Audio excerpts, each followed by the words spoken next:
자, 이 시간 하나님께서 우리에게 주시는 말씀은 요한복음 15장 1절 말씀부터 8절 말씀까지입니다. 나는 참 포도나무요 내 아버지는 농부라. 물은 내게 붙어 있어 열매를 맺지 아니하는 가지는 아버지께서 그것을 제거해 버리시고 무릇 열매를 맺는 가지는 더 열매를 맺게 하려 하여 그것을 깨끗하게 하시느니라. 너희는 내가 일러준 말로 이미 깨끗하여졌으니 내 안에 거하라. 나도 너희 안에 거하리라. 가지가 포도나무에 붙어 있지 아니하면 스스로 열매를 맺을 수 없음 같이 너희도 내 안에 있지 아니하면 그러하리라. 나는 포도나무요 너희는 가지라. 그가 내 안에 내가 그 안에 거하면 사람이 열매를 많이 맺나니 나를 떠나서는 너희가 아무것도 할 수 없음이라. 사람이 내 안에 거하지 아니하면 가지처럼 밖에 버려져 마르나니 사람들이 그것을 모아다가 불에 던져 사르느니라. 너희가 내 안에 거하고 내 말이 너희 안에 거하면 무엇이든지 원하는 대로 구하라. 그리하면 이루리라. 너희가 열매를 많이 맺으면 내 아버지께서도 영광을 받으실 것이요 너희는 내 제자가 되리라. 아멘. 할렐루야. 하나님께서도 오늘도 우리를 부르셔서 우리가 기도의 자리에 나왔습니다. 이제 또 11월이 다 지나갑니다. 우리가 올 한 해를 시작하면서 많은 기도의 제목들을 가지고 시작했는데 하나님께서 이 한 해가 다 끝나기 전에 원래 우리가 세웠던 많은 기도의 제목들 우리 가운데 응답해 주시고 은혜 주시기를 바랍니다. 성경은 하나님과 우리와의 관계를 여러 가지 표현을 통해서 설명을 합니다. 창세기에는 하나님과 우리와의 관계를 창조물과 피조물의 관계로 설명하죠. 그래서 하나님은 온 세상 만물을 창조하신 창조자시고 우리 인간은 그 하나님에 의해서 지음을 받은 피조물이라고 설명하는 것입니다. 그런가 하면 우리가 잘 알고 있는 성군이었던 다윗은 하나님과 우리와의 관계를 양과 목자의 관계로 설명합니다. 그래서 하나님은 우리를 보호하시고 우리를 인도해 가시는 목자이시고 우리는 그 하나님의 보호하심과 인도하심 없이는 자기 마음대로 제 갈 길로 가는 어리석은 양과 같다고 그렇게 표현하는 것입니다. 그런가 하면 예수님께서는 하나님과 우리와의 관계를 아버지와 아들의 관계로 설명하실 때도 있고 또 때로는 왕과 신하의 관계, 또 때로는 주인과 종의 관계로 설명하실 때도 있는데 오늘 본문의 말씀에서는 예수님과 우리의 관계를 무엇으로 설명하느냐? 포도나무와 가지로 설명하고 있습니다. 자, 오늘 5절이 이렇게 말씀하십니다. 나는 포도나무요 너희는 가지라. 그가 내 안에 내가 그 안에 거하면 사람이 열매를 많이 맺나니 나를 떠나서는 너희가 아무것도 할 수 없음이라 말씀합니다. 예수님께서 나는 포도나무요 너희는 가지라 이렇게 말씀하십니다. 바로 예수님께서는 예수님과 우리와의 관계를 포도나무와 가지의 관계와도 같다고 말씀하시는 것입니다. 자, 그렇다면 좋은 가지는 어떤 가지인가? 그리고 우리가 예수님의 포도나무에 붙어 있는 가지로서 좋은 가지, 건강한 가지, 아름다운 가지가 되려면 어떻게 해야 되는가? 자, 첫 번째로 좋은 가지는 포도나무에 단단히 붙어 있는 가지가 좋은 가지입니다. 오늘 보면 4절에 이렇게 말씀합니다.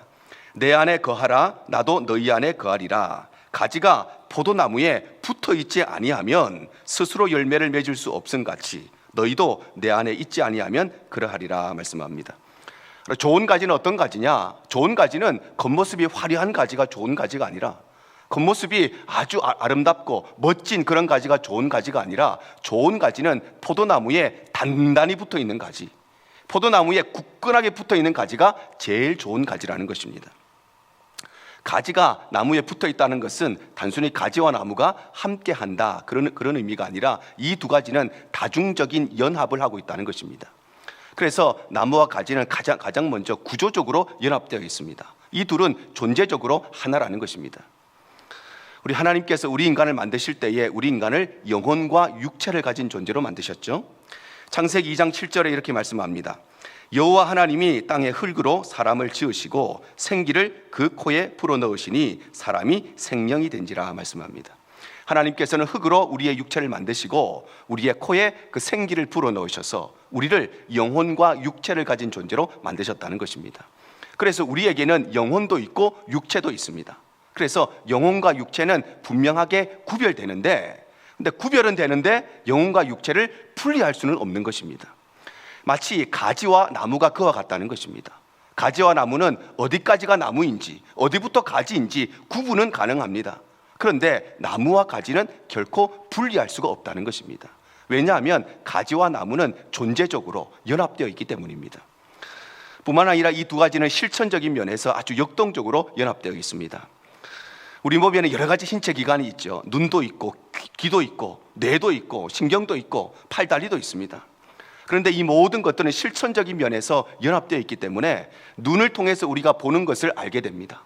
귀를 통해서 듣는 것을 우리가 알게 됩니다. 그리고 이 모든 것이 뇌로 가서 모든 것이 종합이 되어서 다시 신경을 타고 모든 몸의 명령으로 갑니다. 그러면 그 명령을 손과 발이 직접 행동으로 이루어가는 것이지요. 우리의 모든 신체 기관은 실천적인 면에서 연합되어 있기 때문입니다. 남편과 아내도 마찬가지입니다. 남편과 아내는 구조적으로 함께 연합되어 있지는 않지만 남편과 아내는 실천적인 면에서 연합되어 있습니다. 그래서 서로 교제하고 서로 소통하고 서로에게 필요한 것들을 공급해주고 서로 성장하고 함께 성숙해 가는 것이 남편과 아내의 모습인 것입니다. 그런데 마치 나무와 가지의 관계가 그와 같다는 것입니다. 나무와 가지의 관계는 구조적으로 하나가 되어 있을 뿐만 아니라 실천적인 면에서도 서로 교통하고 서로 소통하고 서로 필요한 것들을 공급해주고 함께 성장하고 함께 성숙해 가는 것이 바로 나무와 가지의 관계라는 것입니다. 이와 똑같이 우리가 좋은 가지가 된다는 것은 바로 우리가 포도나무이신 예수님께 단단히 붙어 있어서 예수님과 우리가 다중적인 연합, 예수님과 우리가 구조적으로 하나 될 뿐만 아니라 예수님과 우리가 서로 소통하고 서로 교제하고 서로 연합하는 실천적인 연합을 이루어 간다는 것입니다. 그래서 우리가 날마다 예수님의 말씀 안에 거해야 되는 이유가 여기에 있습니다. 오늘 보면 4절 상반절에 이렇게 말씀합니다. 내 안에 거하라, 나도 너희 안에 거하리라 말씀합니다.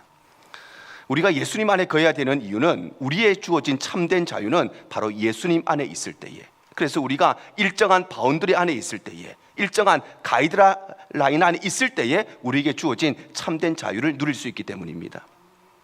하늘을 높이 나는 연이 있습니다. 그런데 연이 가만히 보니까 끈이 늘 매여 있지요. 연이 생각을 합니다. 내가 조금 더 높이 가고 싶은데 이 끈 때문에 높이 갈 수가 없습니다.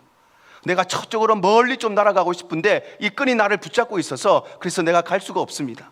그래서 이 끈을 끊어버리면 내가 더 높이 날 수 있겠지. 이 끈을 끊어버리면 내가 더 멀리 날 수 있겠지. 그리고 끈을 끊어버리면 그 연은 어떻게 될까요? 그가 생각한 대로 높이 날고 멀리 나는 것이 아니라 끈이 끊어진 그 연은 곧바로 바닥으로 추락하고 이 땅에 처박힐 수밖에 없는 것입니다. 왜냐하면 연은 끈에 연결되어 있고 매여 있을 때만이 그에게 주어진 참된 자유를 누릴 수 있기 때문입니다. 물고기도 마찬가지입니다. 물고기는 물 안에 살도록 창조되었죠. 그래서 어항에 물고기가 사는데 이 물고기가 가만히 생각해 보니까 내가 왜 이렇게 이 통 안에 계속 살까? 나도 더 넓은 세상으로 좀 나가고 싶다. 그리고 그 물고기가 이 어항에서 점프를 해서 튀어나가면 그에게 참된 자유가 찾아올까요?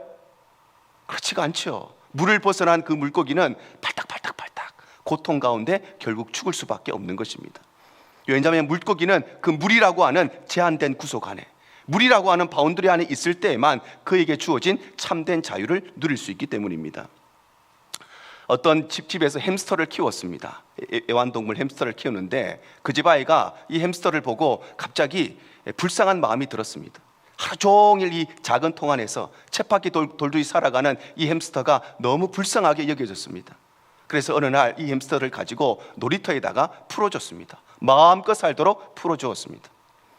그런데 참 안타깝게도 며칠 지나지 않아서 그 햄스터가 그 놀이터에서 죽은 채로 발견됩니다.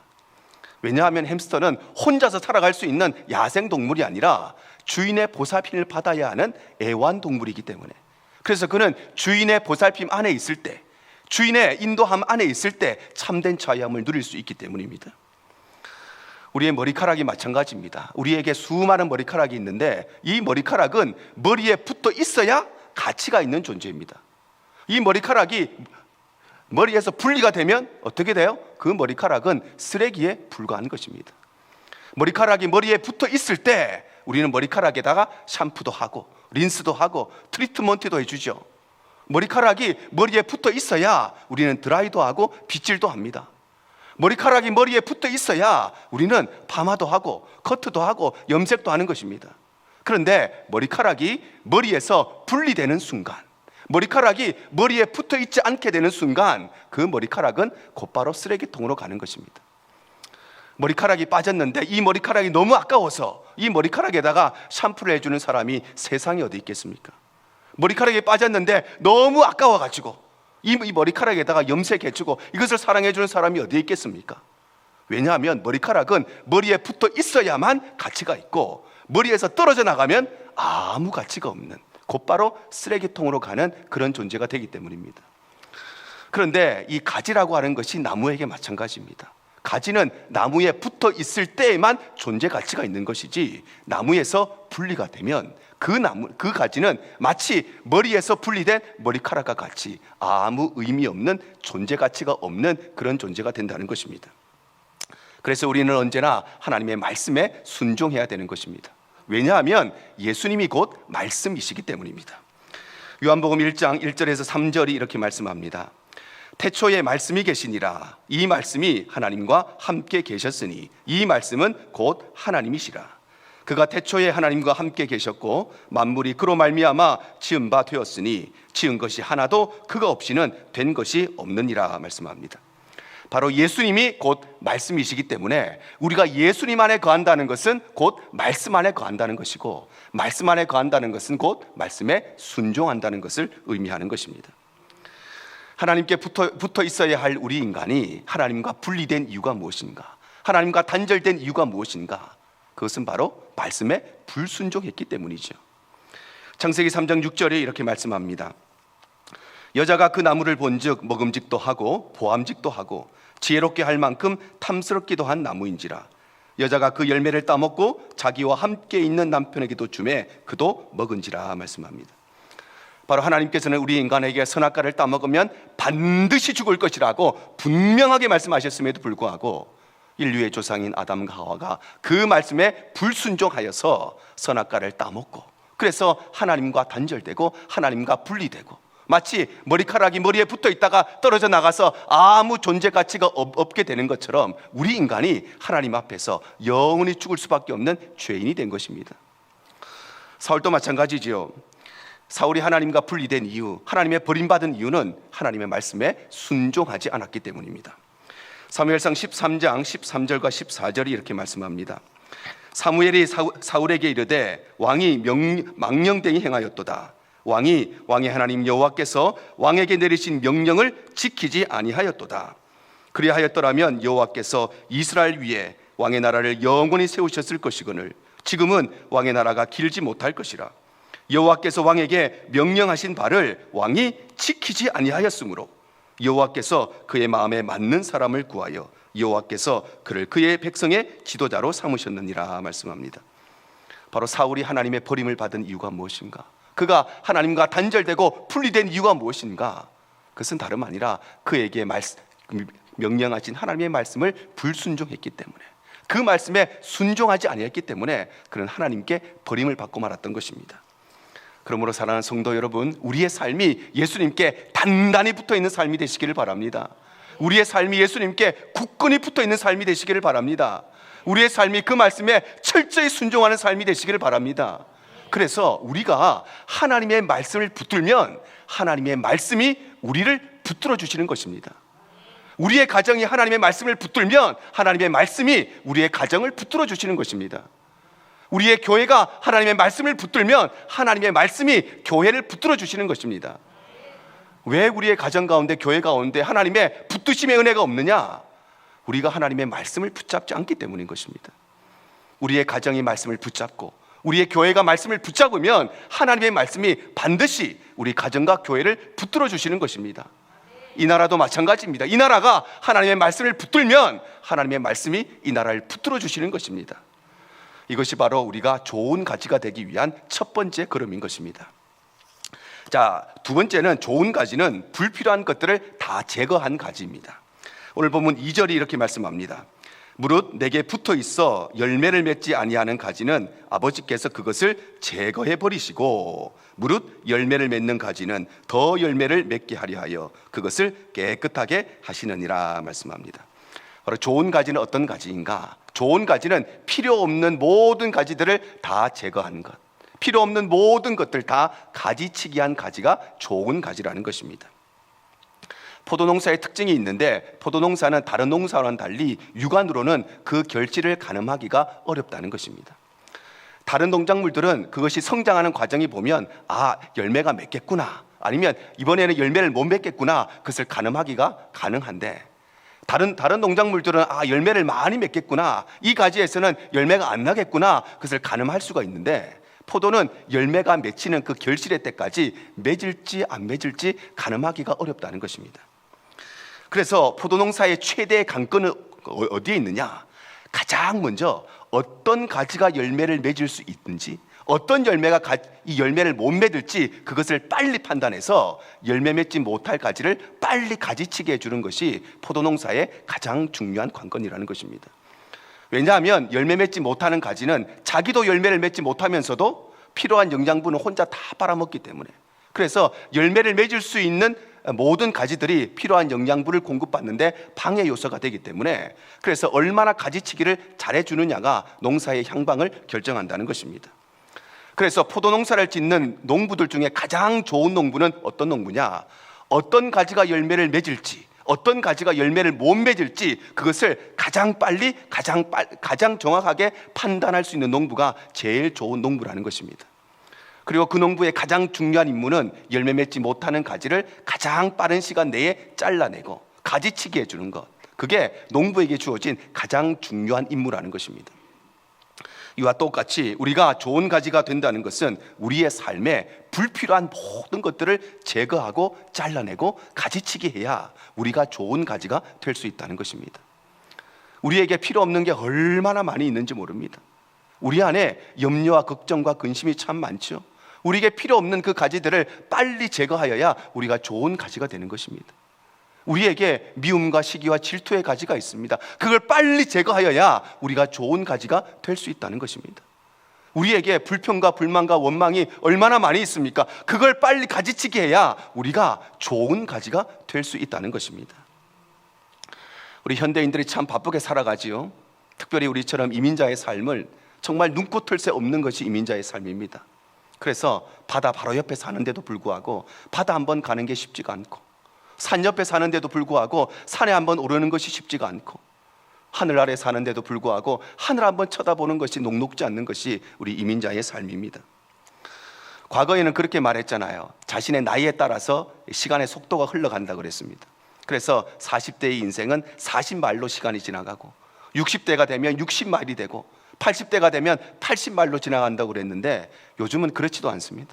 요즘은 40대나 60대나 80대나 다 100마일의 속도를 달리고 있는 것이 현대인의 바쁜 생활입니다. 특히나 과거보다 우리의 생활이 얼마나 편리해졌습니까? 얼마나 쉬워졌습니까? 얼마나 빨라졌습니까? 그런데 모든 것이 발전해서 우리의 생활이 쉬워지면 우리에게 여유가 생겨야 되는데 오히려 우리의 삶은 더 바빠지고 분주해집니다. 빨래하는 거, 밥하는 거, 청소하는 것 옛날보다 훨씬 더 쉬워졌습니다. 훨씬 더 빨리 할 수 있게 되었습니다.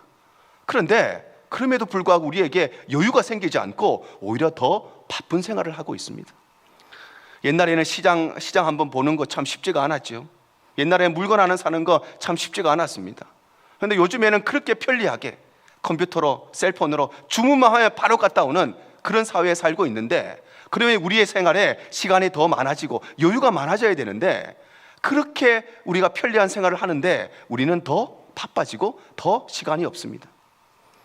옛날에는 은행 가서 업무 한번 보는 거 참 쉽지가 않았죠. 돈 출금하는 거, 입금하는 거, 붙이는 거 다 가서 해야 되고 시간이 많이 걸렸습니다. 그런데 요즘에는 집에서 다 합니다.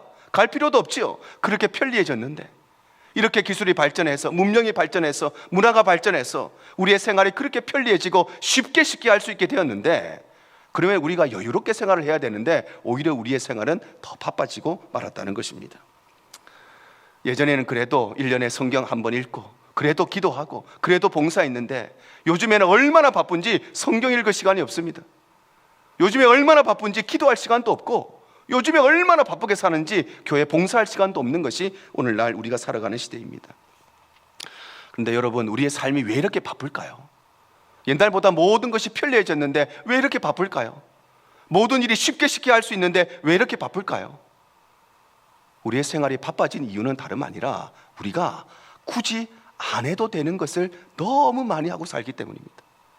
우리가 바빠진 이유는 안 봐도 되는 것을 너무 많이 보기 때문에, 우리가 바쁘게 사는 것은 안 가도 되는데 너무 많이 가기 때문에, 우리가 바쁜 것은 안 먹어도 되는 거 너무 많이 먹기 때문에, 우리는 안 해도 되는 일을 너무 많이 하고 살기 때문에, 그래서 우리의 삶이 편리해졌지만 더 바빠진 것입니다. 예전에는 먹을 것이 없었으니까 다이어트 할 일도 없었죠. 근데 요즘에는 먹을 것이 많으니까 어떻게 됩니까? 굳이 안 먹어도 되는데 배가 불러 터지겠는데 근데 꾸준히 먹습니다. 그리고 또 살이 찝니다. 살이 찌니까 어떻게 됩니까? 또 운동해야 되고 다이어트 해야 되고 거기에 시간 써야 되니까 바빠지는 것입니다. 여러분, 하루에 핸드폰을 얼마나 하십니까? 여러분, 하루에 유튜브를 얼마나 보십니까? 여러분, 하루에 이 컴퓨터를 몇 시간이나 하십니까? 몇 시간 하느냐가 중요한 것이 아니고 정말 필요하기 때문에 한다, 그러면 할 수 있죠. 하루 종일이라도 해야 되죠.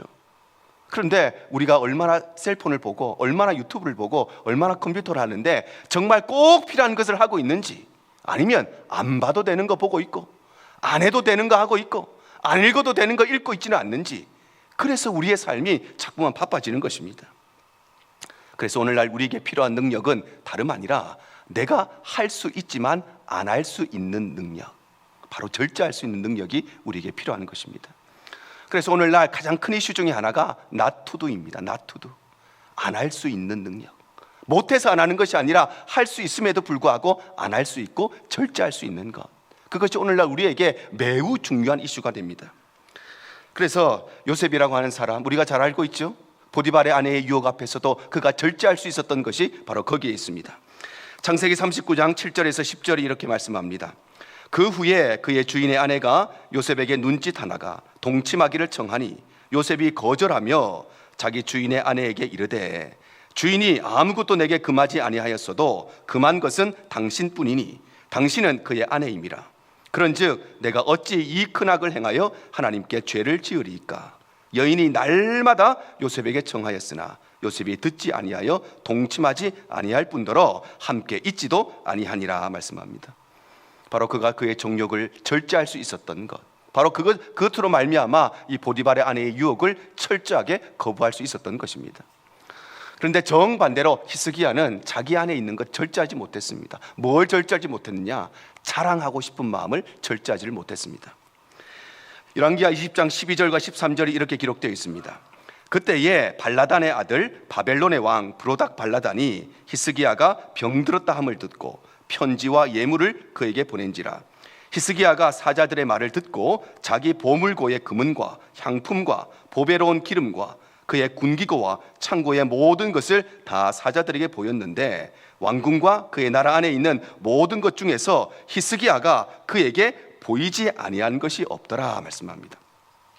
히스기야가 병이 들었습니다. 그랬더니 바벨론의 왕이 그를 위로하기 위해서 사신들을 보내었다는 것입니다. 바벨론은 적군의 나라입니다. 적군의 나라인데 그 나라의 왕이 병환에 어떻게 되었는지 사신들을 보내었다는 것입니다. 그런데 그 사신들을 만났는데 이 히스기야의 마음속에 자랑하고 싶은 마음이 생기는 것입니다. 그래서 자신의 보물고를 다 내어서 내가 이만한 보물을 가지고 있는 사람이라고 그들에게 자랑하는 것입니다. 군기고를 다 보여주고 우리나라의 군사가 얼마나 있는지, 무기가 얼마나 있는지 다 보여주었다는 것입니다. 나라 안에 왕궁에 있는 모든 것을 다 보여주었다는 것입니다. 그래서 결국 어떻게 되느냐? 그 바벨론에 의해서 그의 남유다 왕국이 멸망당하고 마는 것입니다. 바벨론과 전쟁을 하는데 바벨론이 모든 것을 다 알고 있는 것이에요. 남유다에 어느 정도의 무기가 있는지, 저 나라가 어떤 나라인지 모든 정보를 다 갖고 있으니 그를 이길 수가 없는 것이지요. 그래서 이 자랑하고 싶은 마음, 그거 절제하지 못하다가 그는 선지자로부터 자신의 죽음뿐만 아니라 남유다의 멸망까지도 선고받고 말았던 것입니다. 사울과 다윗의 가장 큰 차이가 여기에 있습니다. 사울은 자기 안에 분노가 생겼을 때에 그 분노를 표출하고 맙니다. 절제하지 못했습니다. 그래서 그 분노의 마음이 어디까지 자라가느냐? 사람을 죽이고 싶은 마음, 다윗을 죽이고 싶은 마음까지 그 분노의 마음이 성장하고 자라가는 것입니다. 그런데 다윗은 그렇지가 않았습니다. 다윗의 마음속에도 분노가 일어나지 않겠습니까? 죄가 없는 자기를 미워하고 죽이려고 하는 사람이 있는데 어떻게 분노가 없겠습니까? 사람인데. 그런데 그 분노를 표출시키지 않고 오히려 그것을 절제하여서 그는 용서의 열매를 맺고 관용의 열매를 맺는 것입니다. 사무엘상 24장 2절에서 4절이 이렇게 말씀합니다. 사울이 온 이스라엘에서 택한 사람 3,000명을 거느리고 다윗과 그의 사람들을 찾으러 들염소 바위로 가매 길가 양의 우리에 이른즉 굴이 있는지라. 사울이 뒤를 보러 들어가니라. 다윗과 그의 사람들이 그 굴 깊은 곳에 있더니 다윗의 사람들이 이르되 보소서, 여호와께서 당신에게 이르시기를 내가 원수를 내 손에 넘기리니 내 생각에 좋은 대로 그에게 행하라 하시더니 이것이 그날이리다 하니 다윗이 일어나서 사울의 겉옷자락을 가만히 베니라 말씀합니다. 바로 다윗은 미워할 수 있었음에도 불구하고 미워하지 않고, 복수할 수 있었음에도 불구하고 복수하지 아니하고, 그는 그를 죽일 수 있었음에도 불구하고 죽이지 아니하는 진정한 절제의 사람이었던 것입니다. 여러분, 좋은 가지가 되는 일의 가장 큰 방해물이 뭐냐? 그것은 날씨의 문제가 아닙니다. 외부적인 요인이 아니라 위 밖에 있는 잡초가 그의 성장을 방해하는 것이 아니라 좋은 가지가 좋은 가지 되는데 가장 큰 방해는 바로 자기 안에 있는 열매 맺지 못하는 가지인 것입니다. 마찬가지로 우리가 좋은 가지가 되지 못하는 가장 큰 방해 요소는 환경의 문제, 여건의 문제가 아니라 내 안에 있는 불필요한 가지들, 내 안에 있는 걱정과 염려와 근심들, 내 안에 있는 미움과 시기와 질투들, 내 안에 있는 욕망과 탐욕과 욕정들, 그것을 제거하지 않는 것이 바로 우리가 좋은 가지가 되는 일에 가장 큰 방해가 되는 것입니다. 그래서 그런 말이 있죠. 적은 언제나 내부에 있는 것입니다. 그러므로 사랑하는 성도 여러분, 우리의 삶에 불필요한 것들 속히 제거하시기를 바랍니다. 안 봐도 되는 것, 안 가도 되는 것, 안 펼쳐도 되는 것, 안 먹어도 되는 것, 안 해도 되는 것, 그거 빨리 제거하시기를 바랍니다. 그래야 우리가 좋은 가지가 되고, 이것이 바로 우리가 좋은 가지가 되기 위한 두 번째 발걸음인 것입니다. 자, 세 번째로 좋은 가지는 어떤 가지인가? 좋은 가지는 열매를 맺는 가지입니다. 오늘 보면 8절입니다. 너희가 열매를 많이 맺으면 내 아버지께서 영광을 받으실 것이요 너희는 내 제자가 되리라 말씀합니다. 바로 하나님께서 영광을 받으시는 좋은 가지는 어떤 가지냐? 많은 열매를 맺는 가지라는 것입니다. 오늘 성경에 나오는 이 포도나무라고 하는 것은 포도나무 그 자체로는 별로 가치가 없는 그런 나무입니다.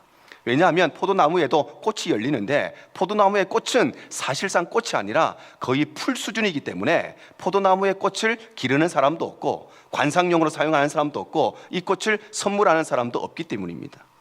뿐만 아니라 다른 나무, 소나무, 대나무 이런 나무들은 쭉쭉 뻗어서 다른 물건을 만드는데 건축 자재로도 사용하는데 이 포도나무의 줄기는 뒤틀려 있죠. 덩굴이기 때문에 건축 자재로 쓸 수도 없고 가구를 만들 수도 없고 생활용품을 만들 수도 없고 심지어는 이 포도나무는 화력이 약하기 때문에 땔감으로도 잘 쓰지를 못하는 그런 나무입니다. 뿐만 아니라 다른 나무는 줄기도 못 쓰고 다른 것도 못 써도 또 뿌리를 또 약재로 쓰는 그런 나무도 있는데 포도나무는 뿌리도 사용하지 못하는 그런 나무입니다. 그래서 포도나무는 꽃을 얻기 위해서 또는 줄기를 얻으려고 아니면은 뿌리를 얻으려고 심는 것이 아니라 포도나무는 딱 한 가지 열매를 얻기 위해서 심는 나무가 바로 포도나무입니다. 그래서 에스겔 15장 2절과 3절에 이렇게 기록되어 있습니다. 인자야, 포도나무가 모든 나무보다 나은 것이 무엇이랴? 숲속의 여러 나무 가운데 있는 그 포도나무의 가지가 나은 것이 무엇이랴? 그 나무를 가지고 무엇을 제조할 수 있겠느냐? 그것으로 무슨 그릇을 걸 못을 만들 수 있겠느냐 말씀합니다. 바로 포도나무는 다른 나무에 비해서 아무것도 장점이 없는 나무, 포도나무 가지고는 그릇을 걸 못 하나도 만들 수가 없는 그런 나무라는 것입니다. 그래서 포도나무는 다른 용도로는 전혀 사용할 수가 없기 때문에 만약에 포도나무가 열매를 맺지 못하면 이 포도나무는 아무짝에도 쓸모없는 나무가 되는 것입니다. 꽃도 쓸모가 없고 줄기도 쓸모가 없고 뿌리도 쓸모가 없고 열매조차 없으면 이것은 그냥 불에 던져질 수밖에 없는 그런 존재가 되는 것입니다. 이와 동일하게 우리가 좋은 가지가 된다는 것은 바로 우리의 삶에 열매가 있는 삶, 거룩한 열매를 맺으며 살아가는 것이 우리가 좋은 가지가 되는 것입니다. 그래서 우리는 먼저 회개에 합당한 열매를 맺어야 합니다. 마태복음 3장 8절에서 10절이 말씀합니다. 그러므로 회개에 합당한 열매를 맺고 이렇게 말씀합니다. 바로 우리가 가장 먼저 맺어야 할 것은 회개에 합당한 열매를 맺어야 한다는 것입니다. 회개에 합당한 열매는 내가 죄를 짓고 내 마음에 내가 죄를 지었구나 깨닫는 정도가 아니라 하나님 앞에 내가 이런 죄를 지었습니다 고백하는 정도가 아니라 회개에 합당한 열매는 내 삶이 변화되고 진정한 돌이킴이 있어서 다시는 그 죄에 빠지지 않는 것이 회개에 합당한 열매를 맺는 것입니다. 우리가 수많이 회개하고 살아가지요. 그런데 우리의 마음에 내 죄를 깨닫고 내 입술로 고백했다고 해서 그것이 진짜 회개가 되는 것이 아니라 내 삶에 돌이킴이 있어야, 내 삶에 변화가 있어야 그것이 진정한 회개에 합당한 열매가 되는 것입니다. 또한 우리는 내적인 열매를 맺어야 합니다. 에베소서 5장 8절과 9절입니다. 너희가 전에는 어둠이더니 이제는 주 안에서 빛이라. 빛의 자녀들처럼 행하라. 빛의 열매는 모든 착함과 의로움과 진실함에 있느니라 말씀합니다.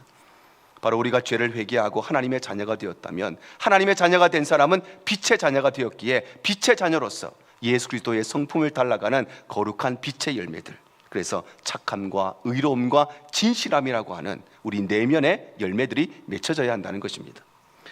뿐만 아니라 우리의 삶에는 외적인 열매들도 맺혀져야 합니다. 갈라디아 5장 22절 23절입니다. 오직 성령의 열매는 사랑과 희락과 화평과 오래 참음과 자비와 양선과 충성과 온유와 절제니 이 같은 것을 금지할 법이 없느니라 말씀하죠. 바로 우리의 삶에는 우리 내면의 열매뿐만 아니라 이 내면의 열매가 밖으로 드러나는 열매로, 성령의 열매로 맺혀져야 한다는 것입니다. 그런데 우리가 이런 열매를 맺지 못하는 이유가 어디에 있는가? 우리의 삶에 왜 회개에 합당한 열매가 나타나지 않고 내적인 열매, 외적인 열매가 나타나지 않는가? 그 이유는 다름 아니라 우리에게 필요한 것들이 공급되지 않아서가 아니라 우리는 우리에게 공급되어 있는 많은 것들을 엉뚱한데 다 사용하기 때문입니다. 예수님께서 열매 없는 무화과 나무를 저주하신 이유도 이와 같죠. 마태복음 21장 19절입니다. 길가에서 한 무화과 나무를 보시고 그리로 가사 잎사귀밖에 아무것도 찾지 못하시고 나무에게 이르시되 이제부터 영원토록 네가 열매를 맺지 못하리라 하시니 무화과 나무가 곧 마른지라 말씀합니다.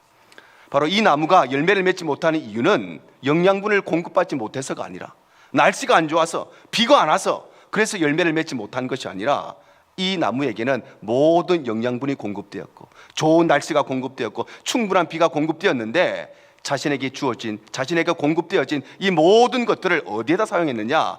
무성한 잎사귀를 내는 데에만, 다른 사람 보기에 멋지게 보이는 데에만 자기의 모든 에너지를 쓰고 정작 열매 맺는 일에는 그 에너지를 사용하지 않았다는 것입니다. 그래서 예수님께서 이 무화과 나무를 저주하신 이유는 단순히 열매를 못 맺어서 그래서 저주하신 것이 아니라 그에게 주어진 모든 것을 엉뚱한데, 쓸데없는데 다 사용했기 때문에, 그래서 그 나무를 저주하신 것입니다. 여러분, 우리가 회개에 합당한 열매를 맺지 않고 또 우리가 빛의 열매를 맺지 않고 우리가 성령의 열매를 맺지 않는 것, 우리의 삶에 선한 열매들이 맺혀지지 않는 것, 이유는 우리의 삶에 필요한 은혜가 공급되지 않아서가 아닙니다. 우리에게 필요한 은사가 없어서가 아닙니다. 우리에게 시간이나 물질이나 건강이 주어지지 않아서가 아니죠. 우리에게 주어졌는데 우리는 그 은혜와 그 은사들을, 우리에게 주어진 시간과 물질과 건강을 엉뚱한 데 다 쓰기 때문에 그래서 열매 맺는 일에 사용하지 못하고 있는 것입니다. 사랑하는 성도 여러분, 오늘 이 밤에 우리가 돌아봐야 합니다. 하나님이 우리에게 믿음 주셔서 여기 와 있습니다. 하나님이 우리에게 건강 주셔서 여기에 와 있습니다. 시간 주셔서 여기에 와 있습니다.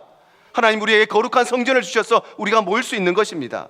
하나님이 우리에게 은혜와 은사를 공급해 주십니다. 그런데 하나님이 우리에게 주시는 그 은혜와 은사들을 어디에다 사용하고 있는지, 내게 주어진 시간, 내게 주어진 건강, 내게 주어진 물질, 내게 주신 그 믿음, 무엇을 위해서 사용하고 있는가, 우리가 돌아봐야 하는 것입니다.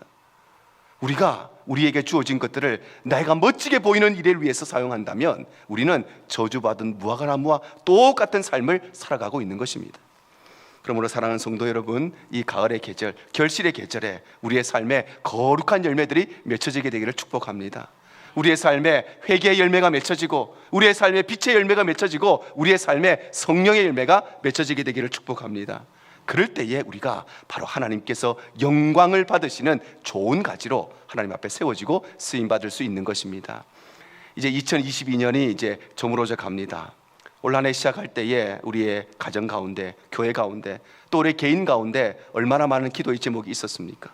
그런데 우리가 지금까지 오면서 이 기도 제목을 얼마나 붙들고 왔는지 우리의 삶을 돌아보고 이 한 해 이제 한 달 조금 더 남았는데 이 한 달 조금 남지 않은 이 시간에 우리가 작정하고 하나님 앞에 엎드린 모든 기도의 제목들이 우리의 삶의 거룩한 열매로 맺혀지는 그런 귀한 삶이 되시기를 주님 이름으로 축복합니다. 이것이